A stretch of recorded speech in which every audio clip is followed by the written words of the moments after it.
Hello students. तो आज का हमारा बेटा जो टॉपिक है वो है product of matrices, means multiplication of to matrices. तो हम लोग लास्ट लेक्चर में हमने एडिशन, सब्ट्रैक्शन और multiplication bye a scalar discuss की थी। तो अब हम कोई भी दो मैट्रिक्स अगर गिवन है हमारे पास तो उनकी प्रोडक्ट देखते हैं भी कैसे करेंगे। तो लेट a matrix A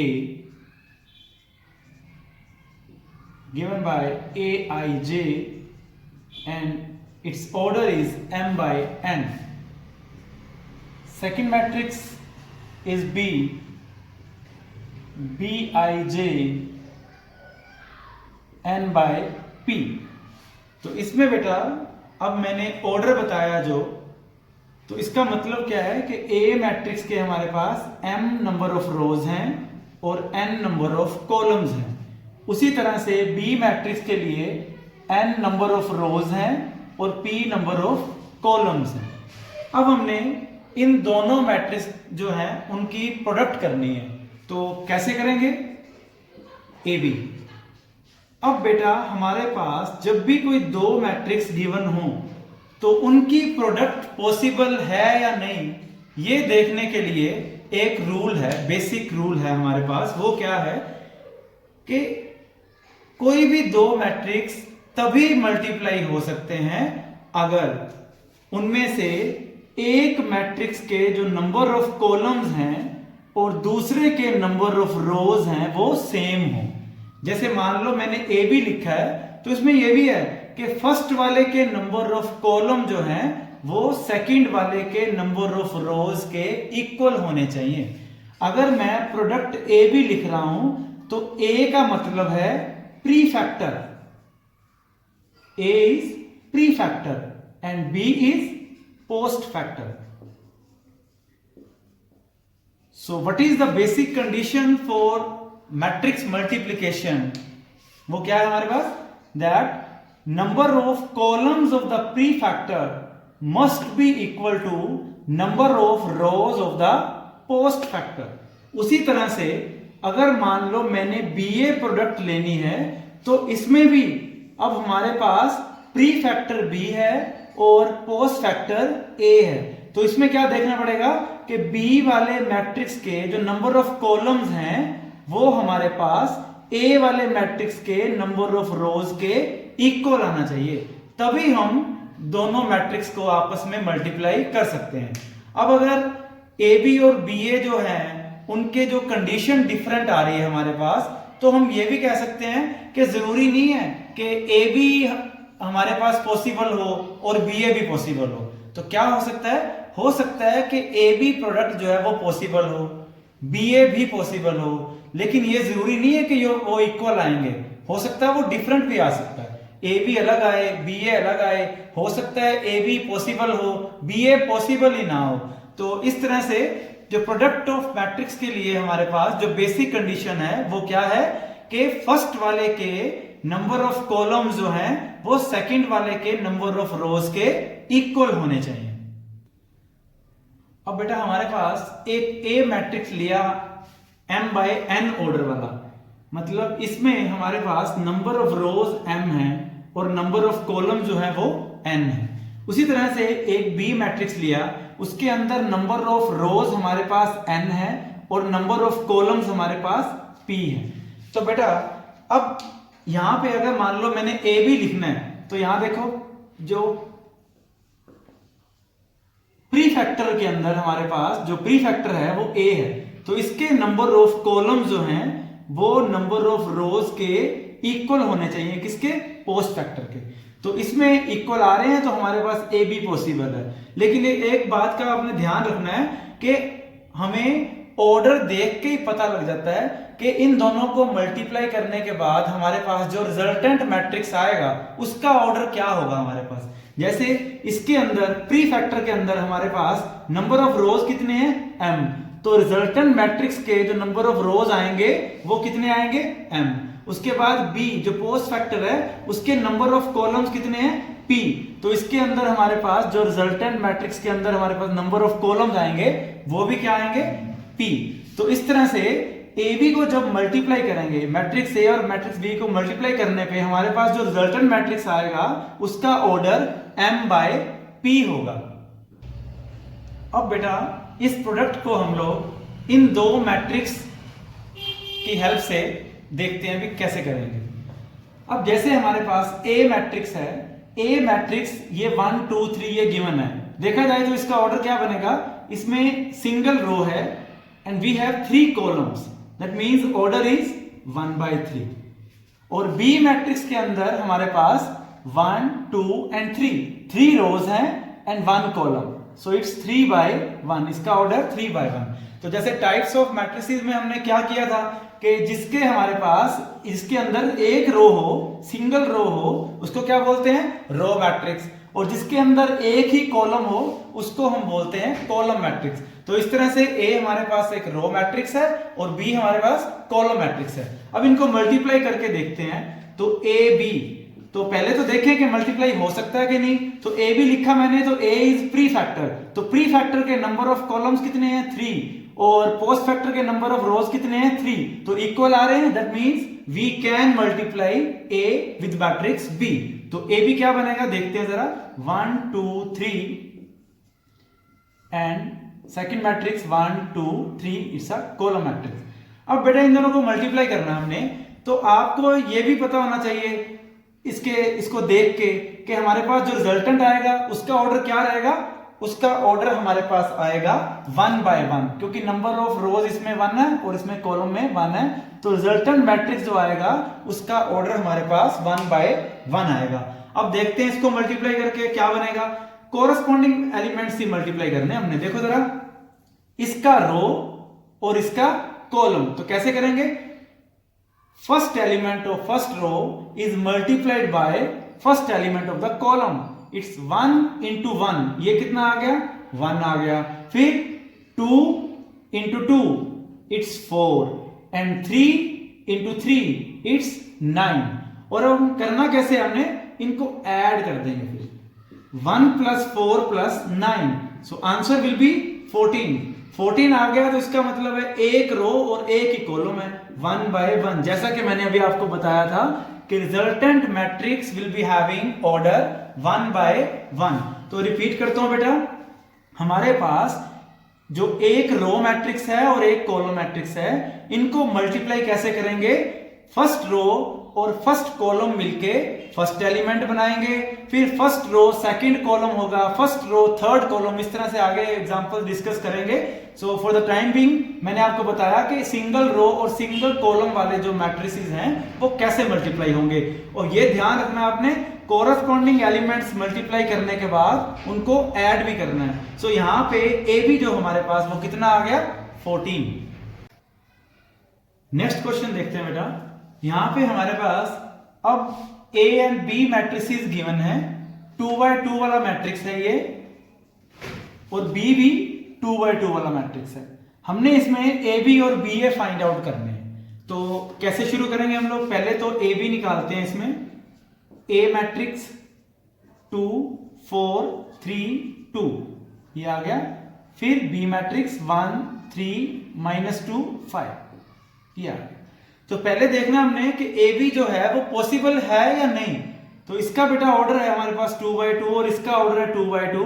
तो क्योंकि स्क्वायर मैट्रिसेस हैं, रोज कॉलम सेम है, तो ऑब्वियस सी बात है कि चाहे ए बी है चाहे बी है, दोनों ही आ जाएंगे हमारे पास। अब इनको मल्टीप्लाई कैसे करना है, देखो जरा, सबसे पहले इसकी हम जो प्री फैक्टर है उसकी रोज कंसीडर करेंगे, फर्स्ट रो, और इसका फर्स्ट कॉलम। तो मल्टीप्लाई करते हैं, देखते हैं बेटा, कोरस्पॉन्डिंग एलिमेंट्स मल्टीप्लाई होने हैं 2 into 1, इसको लिखते हैं इस तरह से, 2 into 1 प्लस 4 into -2, 4 into -2। तो यहां पे अब ना तो इसमें नेक्स्ट एलिमेंट है रो में और ना ही कॉलम में है, तो यहां पे ये एलिमेंट यही बन गया। अब क्या करते हैं, फर्स्ट रो और सेकंड कॉलम को लेते हैं इसमें। तो देखते हैं जरा, अब ये सेकंड कॉलम और सेकंड एलिमेंट बनेगा इसमें कैसे, 2 into 3 प्लस 4 into 5,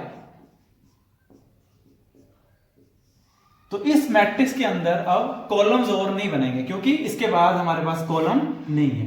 अब क्या करेंगे, सेकंड रो की तरफ चलते हैं। तो अब इसमें हमारे पास सेकंड रो आएगी और इसको पहले फर्स्ट रो के साथ फिर सेकंड रो के साथ देखते हैं क्या बनेगा। 3 इंटू 1 प्लस 2 इंटू -2, तो ये बेटा फर्स्ट एलिमेंट बन गया। उसके बाद फर्स्ट मैट्रिक्स है जो उसकी सेकंड रो ही लेंगे और इसका सेकंड कॉलम, तो क्या आएगा 3 इंटू 3 प्लस 2 इंटू 5। अब इसको सोल्व करते हैं, क्या बनेगा 2 into 1 2 -8 6 plus 20 3 -4 9 plus 10। So we'll be having 2 minus 8 it's -6, 3 minus 4 it's -1, 6 plus 20 it's 26 and 9 plus 10 it's 19। तो इस तरह से हमने AB प्रोडक्ट को है वो फाइंड आउट कर लिया। अब बेटा हम BA प्रोडक्ट फाइंड आउट करते हैं। तो पहले B मैट्रिक्स अब लिखेंगे 1 3 -2 5 and A matrix it's 2 4 3 2। या अब बेटा मैं डायरेक्ट ही करूंगा इसको, अब ध्यान देना जरा। 1 इंटू 2 इट्स 2, इसको लिख देता चलो मैं 1 इंटू 2 प्लस 3 इंटू 3, ये हो गया। अब फर्स्ट रो सेकंड कॉलम क्या बनेगा 1 इंटू 4 प्लस 3 इंटू 2। अब सेकंड रो फर्स्ट कॉलम फिर सेकंड रो सेकंड कॉलम क्या बनेगा यहां -2 इंटू 2 प्लस 5 इंटू 3। उसके बाद second row second column -2 into 4 plus 5 into 2। अब बेटा सोल्व करते हैं इसको। 2 प्लस 3 इंटू 3 9, 4 प्लस 6, फिर यहां -4 प्लस 15 और यहां -8 प्लस 10। तो बेटा इसका रिजल्ट हमारे पास क्या आ गया 9 plus 2 11, 6 plus 4 it's 10, 15 minus 4 it's 11, 10 minus 8 it's 2। तो यहां बेटा हमने देखा कि AB जो है वो एक अलग मैट्रिक्स आया था और BA जो है वो अलग मैट्रिक्स आ रहा है। इसका मतलब ये हो गया कि AB और BA दोनों इक्वल नहीं है। तो क्या लिख सकते हैं AB is not equal to BA, that implies product is not commutative. Product is not commutative. तो यहां बेटा हमने देखा कि दो हमारे पास मैट्रिक्स हैं, एक ए मैट्रिक्स है दूसरा बी मैट्रिक्स है, लेकिन जब हमने ए बी को मल्टीप्लाई किया तो रिजल्ट अलग आ रहा है, बी ए को मल्टीप्लाई किया तो रिजल्ट अलग आ रहा है। इसका मतलब यह है कि प्रोडक्ट ऑफ मैट्रिक्स जो है वो कम्यूटेटिव नहीं है। और ये भी है, इसमें तो ए बी और बी ए दोनों पॉसिबल तो हो रहे हैं ना, हमारे पास रिजल्ट आ रहा है। ये भी हो सकता है कि ए बी जो है वो पॉसिबल हो, प्रोडक्ट पॉसिबल है, और बी ए पॉसिबल भी ना हो। तो ऐसी एग्जांपल्स भी हम आगे करेंगे। नेक्स्ट क्वेश्चन करते हैं बेटा। ए मैट्रिक्स गिवन है हमारे पास 1 2 2 1 और इसमें हमने A square minus 3i find out करना है। और जैसा देखो यहां पे हमने ए स्क्वायर अगर फाइंड आउट करना है तो ए स्क्वायर जैसे अलजेब्रिक ऑपरेशन करते हैं क्या आएगा a into A. So A matrix 1 2 2 1 into 1 2 2 1। तो ए मैट्रिक्स को ही दो बार हम मल्टीप्लाई करेंगे तो हमारे पास ए स्क्वायर आ जाएगा। अब इसको करके देखते हैं कैसे करेंगे। इसको देखो जरा, फर्स्ट रो और first column 1 into 1 plus 2 into 2, फिर फर्स्ट रो फर्स्ट कॉलम हो गया। अब फर्स्ट रो और सेकंड कॉलम क्या आएगा 1 into 2 plus 2 into 1 then second row शुरू करते हैं, 2 इंटू 1 प्लस 1 इंटू 2, फिर सेकेंड रो और second column 2 into 2 plus 1 into 1। तो अब बेटा इसको सोल्व करने पे हमारे पास ए स्क्वायर की वैल्यू क्या आ जाएगी, 1 इंटू 1 1 प्लस 2 इंटू 2 4, 4 प्लस 1 5 आ गया। इधर 1 into 2 2 plus 2 into 1 2, 2 plus 2 4, 2 into 1 2 plus 1 into 2 2, ये आ गया 4। इधर 4 प्लस 1 5। सो ए स्क्वायर की वैल्यू हमारे पास आ गई 5 4 4 5। अब बेटा हमने इसमें वैल्यू किसकी निकालनी है, ए स्क्वायर माइनस 3i की वैल्यू निकालनी है। तो कैसे करेंगे, सबसे पहले ए स्क्वायर मैट्रिक्स जो भी हमने फाइंड आउट किया 5 4 4 5 माइनस 3 इंटू आई मैट्रिक्स। अब यहां पे आई मैट्रिक्स क्या है, आइडेंटिटी मैट्रिक्स, और 2x2 वाला मैट्रिक्स लेते हैं 1 0 0 1, ये आ गया बच्चे। अब क्या बनेगा, कैसे लिखेंगे इसको, 5 4 4 5 माइनस, ये स्केलर मल्टीप्लिकेशन का क्वेश्चन बन गया, ये 3 अंदर सबसे मल्टीप्लाई हो जाएगा, तो क्या बनेगा 3 0 0 3। तो इनको सॉल्व करने पे हमारे पास अब सब्ट्रैक्शन ऑफ मैट्रिसेस होगी, 5 minus 3 2, 4 minus 0 it's 4, 4 minus 0 it's 4 and 5 minus 3 2। तो यहां बेटा अब ए स्क्वायर माइनस 3i की वैल्यू कितनी आ गई हमारे पास, 2 4 4 2।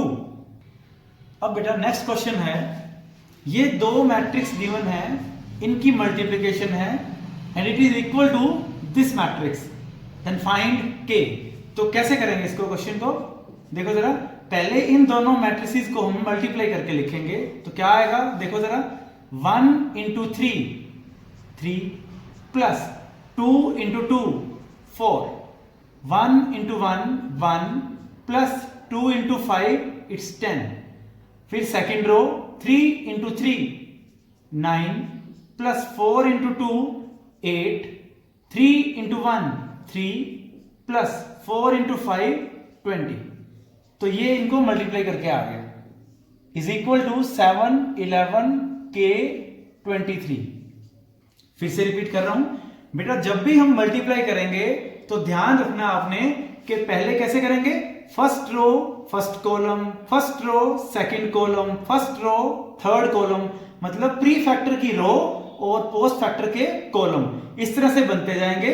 जब हमारे पास इसके कॉलम खत्म हो गए उसके बाद हम सेकंड रो पे आ जाएंगे, second row first column, second row second column, second row third column, इस तरह से। तो अब क्या आ जाएगा फिर यहाँ पे, 3 plus 4 7, 9 plus 8 17, 11 23 is equal to 7 11 के 23।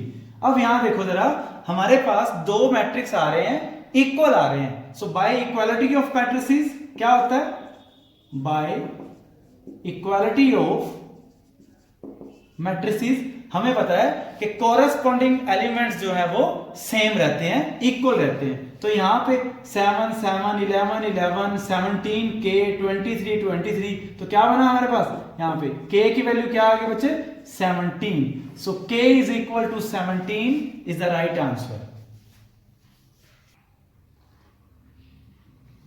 नेक्स्ट क्वेश्चन है बेटा, solve product of these 3 matrices equal to 0। तो इसमें सॉल्व करना है, दैट मींस हमने x की वैल्यू फाइंड आउट करनी है। तो सबसे पहले बेटा इनके ऑर्डर देखते हैं जरा क्या है, इसका ऑर्डर क्या है हमारे पास, 1 रो एंड 2 कॉलम, सो 1/2। यहां पे 2 रोज एंड 2 कॉलम्स, इट्स 2/2। यहां पे 2 रोज एंड 1 कॉलम, इट्स 2/1। तो इनको बेटा मल्टीप्लाई करना है, तो कैसे करेंगे, वैसे तो इसको भी पहले मल्टीप्लाई कर सकते हैं हम लोग, ओके, लेकिन हम लोग पहले क्या करेंगे, इन दोनों को मल्टीप्लाई करते हैं। इसका जो फर्स्ट वाले का हमारे पास जो नंबर ऑफ कॉलम्स 2 हैं और इसमें नंबर ऑफ रोज कितने हैं 2, सो मल्टीप्लाई कर सकते हैं इसको। तो क्या बनेगा इसमें 2 3। अब इसको मल्टीप्लाई करते हैं बेटा, और ये भी देखो जरा, हमारे पास जो रिजल्टेंट आएगा वो क्या आएगा, 2/1 ऑर्डर वाला आएगा, मतलब कि 2 रोज आएंगी और 1 कॉलम आएगा। करते हैं multiply, first row and first column, 1 into X it's x plus 2 into 3 6।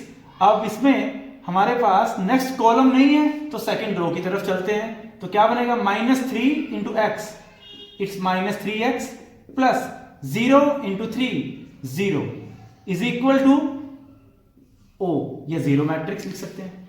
अब बेटा क्या करेंगे हम लोग, इसको फिर से मल्टीप्लाई करते हैं। अब इसका ऑर्डर क्या है हमारे पास 1/2 और इसका 2 रोज हैं और सिंगल कॉलम है। ये प्लस का जो सिंबल दे रखा है इससे ये आपने ये नहीं कह देना कि ये हमारे पास 2 कॉलम्स हैं, ये एक ही एलिमेंट है, सो 1 कॉलम रहेगा। तो क्या बनेगा, इसका ऑर्डर क्या हो गया 2/1। तो देखो जरा, नंबर ऑफ रो कॉलम इसमें 2 और नंबर रोज कितने आ गए इसमें 2 आ रहे हैं, और रिजल्टेंट क्या बनेगा 1/1। तो करते हैं इसको 2 into x plus 6 plus 3 into -3x।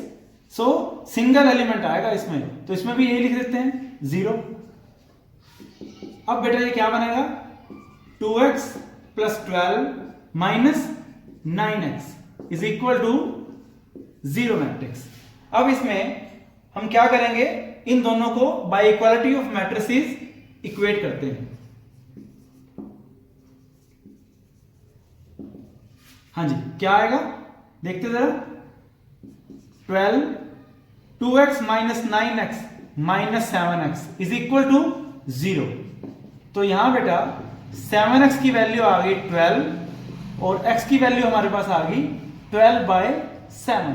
तो आज बेटा हमने प्रोडक्ट ऑफ मैट्रिसेस डिस्कस किया और उसके कुछ रिलेटेड क्वेश्चंस किए हैं। तो आप एक्सरसाइज इसकी जो प्रोडक्ट ऑफ मैट्रिसेस की एक्सरसाइज देखिए, उसमें से क्वेश्चन सोल्व करके।